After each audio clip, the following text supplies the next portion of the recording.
का ये भी आरोप है कि उनको खुले पेपर मिले और ऐसा एक सेंटर पे नहीं हुआ, एक से ज्यादा सेंटर्स पे हुआ। ये सब गलत बात है। ये तो जिसकी तैयारी नहीं होता है वो तरह तरह की बात लगाता है। बहुत से विद्यार्थियों के खोलने की जरूरत कहाँ थी? अगर खुले तब तो एक पेपर ही खुल जाए, सारे पेपर कोई खोलता है क्या?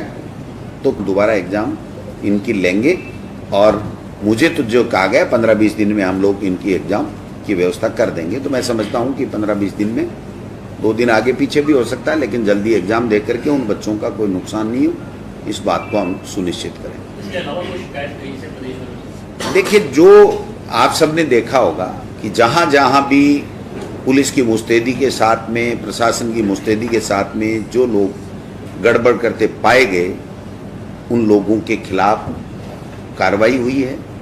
और ये कार्रवाई जब इतने लोगों के खिलाफ हुई है तो अगर इनकी चेन सर्किल आगे जाएगी तो जितने आगे तक जाएगी उतने आगे तक हमारी सरकार, जो भी एजेंसीज हैं जांच करने वाली, वो ले जाएंगे।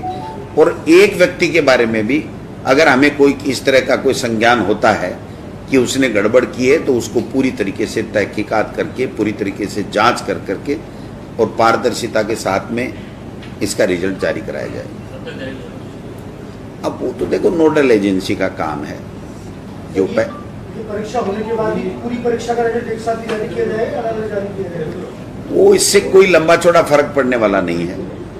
वो नोडल एजेंसी जो चाहे जैसे करे, उसमें सरकार का कोई रोल नहीं रहता है, क्योंकि उनका भी रिजल्ट आना है। ये तो एलिजिबिलिटी टेस्ट है, तो एलिजिबिलिटी टेस्ट में जो नंबर जिसके आएंगे वो आएंगे। मेरिट एक बार ये मैं कह सकता हूं कि टोटल रिजल्ट आने करता है, उससे ज़्यादा टैलेंट होता है, ज़्यादा सीनियर होता है, तो निश्चित रूप से उस पेपर को हल करने में उसके लिए सुविधा रहती है। चूंकि अब भारत सरकार का कानून था, मैंडेटरी था, तो हमने किया।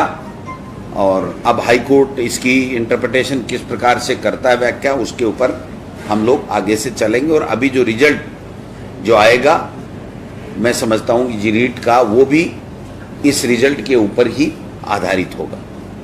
जो हाई कोर्ट कहेगा उसी हिसाब से आगे चलेगा।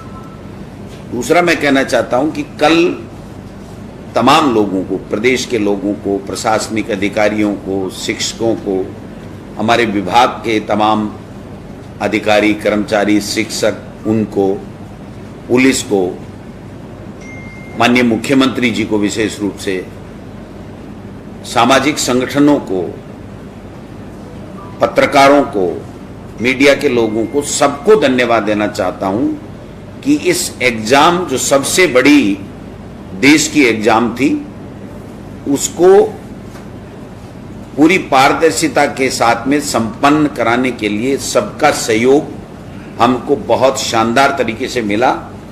और हमारा एक लोक कल्याणकारी सरकार का जो मैसेज था वो पूरे देश में, अन्य स्टेट्स में भी गया। और जब दूसरे स्टेट्स के जो बच्चे आए, उन्होंने भी कहा कि हमने आज तक ऐसा व्यवस्थाएं नहीं देखी कि हमको बाकायदा तिलक लगा करके गांव के लोग, एनजीओ, भामाशाह वो भेज रहे हैं, पुलिस वाले सेंटर पे छोड़ के आ रहे हैं और पूरे खाने और रहने का इंतजाम किया जा रहा है। तो माननीय मुख्यमंत्री जी ने जब बजट घोषणा की थी कि हम राजस्थान रोडवेज की बसों में फ्री करेंगे, तो जब ये संज्ञान में आया कि ये बच्चे राजस्थान रोडवेज की बसों में नहीं जा पाएंगे, तो मुख्यमंत्री जी ने एक बैठक बुला करके ये घोषणा की कि हम लोग सबको फ्री करेंगे, प्राइवेट बसों का अधिग्रहण करेंगे और उसका पैसा सरकार देगी। तो इससे बढ़िया कोई निर्णय मैं समझता हूं हो नहीं सकता। इस परीक्षा को पारदर्शिता के साथ संपन्न कराने के लिए भी माननीय मुख्यमंत्री जी ने विभाग के प्रस्तावों को स्वीकार करते हुए जो कड़े फैसले और पूरे पुलिस प्रशासन को पूरी मुस्तैदी के साथ में लगाया, और जो लोग पाए जाएंगे उनको बर्खास्त किया जाएगा और अंदर मोबाइल वगैरह नहीं ले जाया जाएगा, चाहे कोई कितना भी बड़ा अधिकारी हो वो नहीं ले जाएगा। तो इससे मैं समझता हूं कि राजस्थान की साख भी बढ़ी है। जिन बच्चों ने मेहनत की है उनको परिणाम भी मेहनत के मुताबिक मिलेंगे। एक सेंटर जो हमारा अलवर जिले का था, उसमें कुछ देरी से ट्रैफिक जाम होने की वजह से पेपर थोड़ा देरी से मिला, और फिर वहाँ के लड़कों ने वहां पर परीक्षा देने से इनकार कर दिया।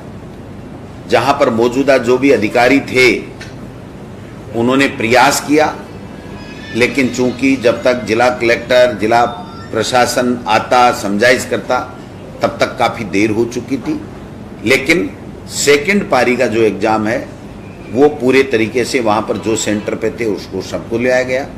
आप सबने मीडिया में चलाया है, आप सबको पता है कि किस प्रकार से कैसे कैसे प्रयास किए गए लोगों के द्वारा। चप्पलों में सिम डाल दी गई, कई सरकार के हमारे विभाग के शिक्षकों का भी नाम आ रहा है, पुलिस के कर्मचारियों का भी नाम आ रहा है। तो मैं समझता हूँ इस बात को जो घोषणा माननीय मुख्यमंत्री जी ने की है उसी के संदर्भ में देखा जाएगा, इसमें किसी को शंका करने की आवश्यकता नहीं है।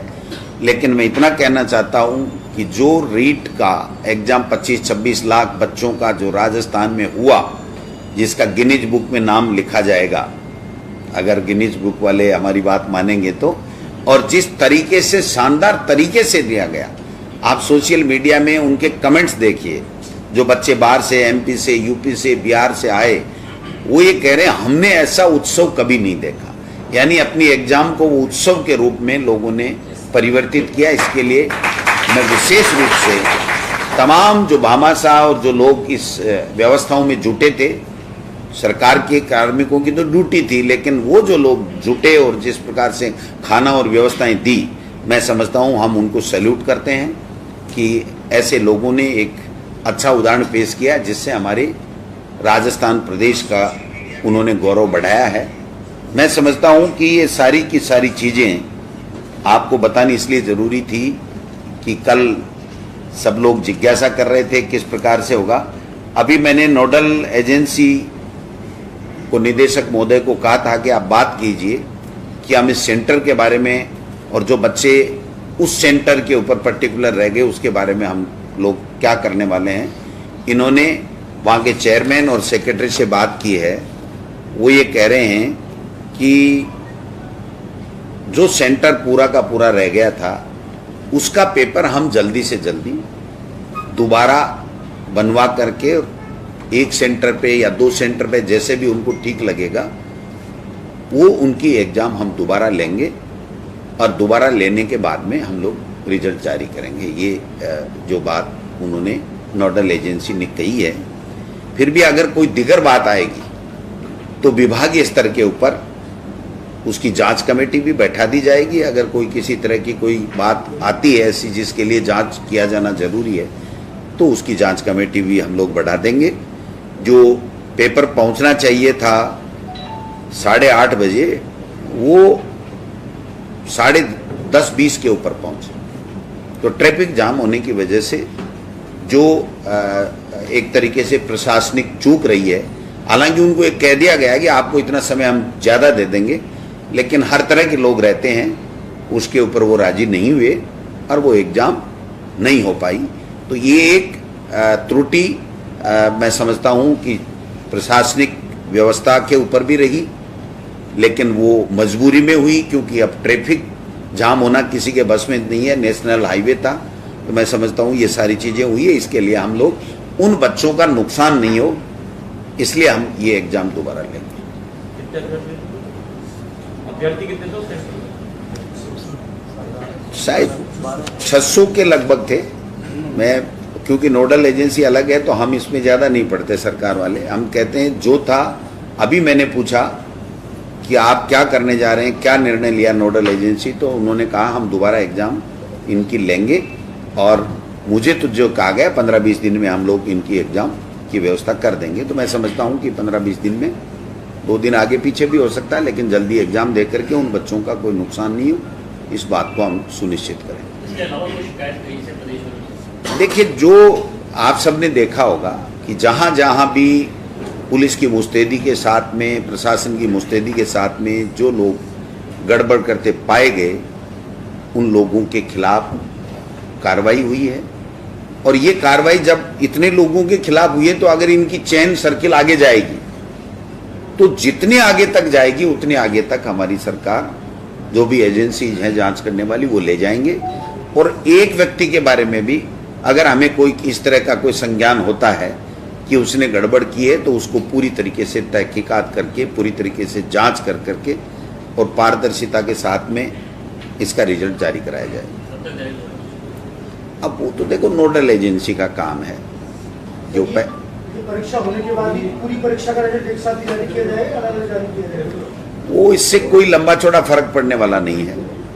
वो नोडल एजेंसी जो चाहे जैसे करे, उसमें सरकार का कोई रोल नहीं रहता है, क्योंकि उनका भी रिजल्ट आना है। ये तो एलिजिबिलिटी टेस्ट है, तो एलिजिबिलिटी टेस्ट में जो नंबर जिसके आएंगे वो आएंगे। मेरिट एक बार ये मैं कह सकता हूं कि टोटल रिजल्ट आने के बाद में सिलेक्शन की मेरिट बाद में बनाई जाएगी। वडोदरा जी, जिस तरह से इस बार सख्ती हुई है, तो आने वाले एग्जाम के अंदर भी इसी तरह की सख्ती देखने को मिलेगी या इससे भी और ज्यादा जो है सख्ती मिलेगी? बिल्कुल, देखिए अब इससे कई चीजें, सूचनाएं मिली हैं कि किस तरीके से ये लोग बाग नकल कराते हैं, कैसे कैसे गिरोह सक्रिय रहते हैं, कैसे कैसे मिले हुए होते हैं। तो जो हमें इन चीजों का पता, प्रशासन को पता चलता है, तो उससे आगे के समय में उनको और ज्यादा अच्छे तरीके से और ऐसी नकलें नहीं हो या गड़बड़ियां नहीं हो, उसको रोकने के लिए हम लोगों के पास में जो एजेंसीज हैं उसको क्लू मिलते हैं और जिससे और ज्यादा बेहतर तरीके से आगे के एग्जाम्स हो सके।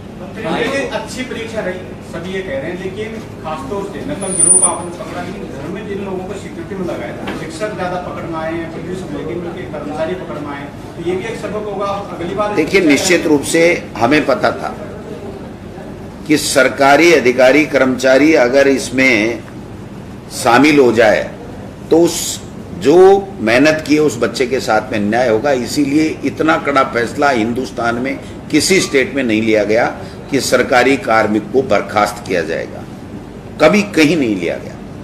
सरकार की मंशा बहुत साफ और स्पष्ट है कि हम लोग ऐसे लोगों को कतई नहीं बख्शेंगे। जो लोग मेहनत करते हैं, जो बच्चे मेहनत करते हैं, उनको ईमानदारी से उनका रिजल्ट मिलना चाहिए। तो मैं समझता हूं कि जिन जिन कार्मिक पाए गए हैं, अब इतने बड़े अथाह समूह में 8 करोड़ लोगों में आप किसको क्या कैसे पहचान सकते हो? जब कोई चीज़ सामने आती है तभी ये चीज़ें होती हैं। लेकिन इससे निश्चित रूप से आगे आने वाली परीक्षाओं में और ज़्यादा पारदर्शिता रहे, ईमानदारी से परीक्षाएं हों, अच्छे सुव्यवस्थित तरीके से हों, उसमें हम लोगों को मदद मिलेगी। क्योंकि ये लोग चिन्हित हो गए, अब चिन्हित हो गए तो ये तो हो ही गए, अब जांचें चलेंगी। जब जांचें चलेंगी तो इनके आगे तक कहाँ तक कनेक्शन है वो भी जाएगा। तो एक तरीके से इनके जड़ तक पहुंचने में सरकार को मदद मिलेगी। एक सवाल है कि कल बहुत सारे सेंटर पे ये देखने को मिला कि सेकंड लैंग्वेज किसी ने पंजाबी भर रखी थी, किसी ने सिंधी भर रखी थी, वहाँ पेपर पहुँचा ही नहीं। और अनंत कानून में दूसरे सेंटर से जब पेपर मंगाया गया तो कोड अलग हो गए, समय काफ़ी बर्बाद हो गया। तो क्या ऐसे विद्यार्थियों को राहत मिली? हमारे संज्ञान में ऐसी कोई चीज़ नहीं है। ऐसा कोई भी मामला हुआ होगा तो वो नोडल एजेंसी माध्यमिक शिक्षा बोर्ड को अपनी लिखित में शिकायत दे, वो उसके ऊपर परीक्षण उपरांत जो भी निर्णय लेंगे वो उनको लेना है। सरकार का इसमें कोई हस्तक्षेप नहीं। बहुत से परीक्षार्थियों का ये भी आरोप है कि उनको खुले पेपर मिले और ऐसा एक सेंटर पे नहीं हुआ, एक से ज्यादा सेंटर्स पे हुआ। ये सब गलत बात है। इसकी तो ये तो जिसकी तैयारी नहीं होता है वो तरह तरह की बात लगाता है। बहुत से विद्यार्थियों के खोलने की जरूरत कहाँ थी? अगर खुले तब तो एक पेपर ही खुल जाए। सारे पेपर कोई खोलता है क्या? तो खोलने वाला, जब हमने वीडियोग्राफी जहाँ से पेपर उठ रहा है वहाँ से लेकर के बंट रहा वहाँ तक कराई है, तो ऐसे किसी का ये कहना मैं समझता हूँ बिल्कुल गलत है। इस तरह की कोई शिकायत ऑथेंटिक रूप से किसी के सामने नहीं है। पेपर आया 1.5 घंटे पहले आया गया कि एक कांस्टेबल के फोन पर पाया गया तो पुलिस ने मामला पकड़ा। तो क्या इसे माना जाएगा? उसको तय तक जाएंगे कि कितने लोगों तक ये पेपर पहुंचा है, उन सब के खिलाफ कार्रवाई होगी। उनका इस रिजल्ट से कोई लेना देना नहीं रहेगा। अच्छा सर, जो हाई कोर्ट में अभी पेंडिंग है मामला आपका बीएड वाला, तो जब तक वो क्लियर नहीं होगा तब तक क्या रिजल्ट घोषित होगा या निश्चित रूप से देखिए, जो कोर्ट का आदेश को देखना पड़ेगा। जो मुझे मेरे संज्ञान में लाया गया है कि कोर्ट ने अभी इसको परिणाम के लिए, बीएड वालों के परिणाम के लिए रोक रखा है। तो निश्चित रूप से कोर्ट का हम लोग प्रयास करेंगे कि जल्दी से जल्दी इसके ऊपर, मेरिट के ऊपर जो भी डिसीजन कोर्ट करे जिससे हम लोग आगे बढ़ सकें। तो इसके लिए हम एजी साहब से आज मैं स्वयं भी बात करूंगा और विभागीय अधिकारियों को लगाएंगे कि हम जल्दी से जल्दी कोर्ट से इसमें जो भी निर्णय आए वो लें। सर, आपको लगता है कि जिस तरह से ये व्यवस्था हुई है, हर एक जिले में दूसरे जिले में जा रहे हैं, क्या हर एक जिले में अलग से इंडिविजुअल हो ताकि ये जो तैयारियां आप लोग बार बार आपको नहीं करनी पड़े, इंडिविजुअल हर एक जिले के एग्जाम लीजिए? अब देखिए, ये तो जो नोडल एजेंसी होती है उसको तय करना होता है, लेकिन समय समय के ऊपर जब एग्जाम्स होती हैं उससे जब जो अनुभव मिलते हैं उस अनुभव के आधार पर आगे की जो परीक्षाएं होती हैं उसमें जो भी निर्णय लेने होते हैं तो वो लेते हैं। तो मैं समझता हूं कि इसके ऊपर मेरा ये कहना कि ऐसा होना चाहिए ऐसा होना चाहिए ये कतई ठीक नहीं। सर आज से प्राथमिक स्कूलें खुल गई हैं, प्राथमिक कक्षा 18 महीने बाद में खुली, का अभिभावकों का, आप सबका, क्योंकि आपके बच्चे भी तो पढ़ ही रहे हैं। तो निश्चित रूप से इस कोरोना के कारण से जो 1.5 साल का दंश जो हमने झेला है वो कभी भूलने वाला नहीं है, लेकिन फिर भी